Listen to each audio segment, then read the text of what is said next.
Hi, this is John Young with the Disc Jockey News. One of the videos I promised I was going to be doing this week is on my latest favorite light. I get into this kind of a kick where I've got a light that I really like because you find some functionality for it and it really becomes your favorite for a while.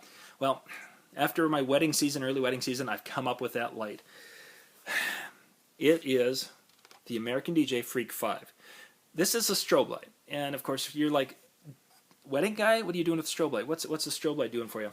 Well, what I'm using this for actually isn't so much a strobe light, which I maybe 2 songs make it flicker. That's about it.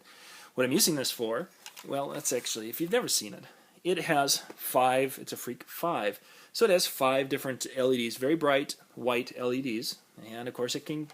On the back, you've got your DMX capability, your power linking, which I love. I've got 2 of these mounted on the truss. I run the extension cord up into one, out of this, into the next light, into the next light, and then out, and then boom, I've got my whole thing. And then, of course, running DMX with this.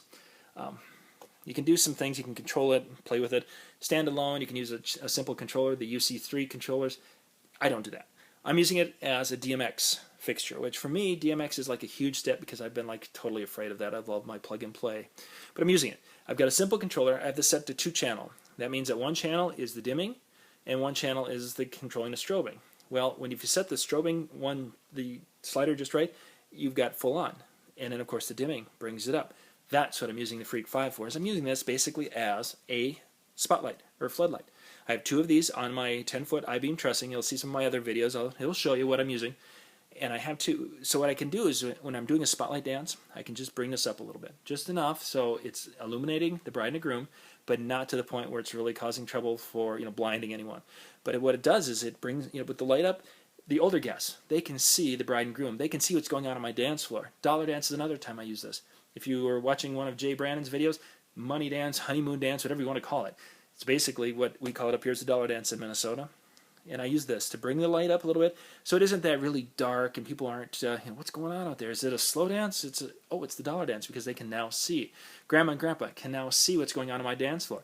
If I'm doing a garter bouquet, I can bring the lights up. Everyone is now, they have their attention focused because the dance floor is illuminated, and it's not illuminated with lights flashing and flickering and such, because I hate that. If you're a DJ and you're out there doing something, and if the action is stopped and you're talking and you want them to do something on the floor, don't have your lights spinning and throwing lights. It's just not cool.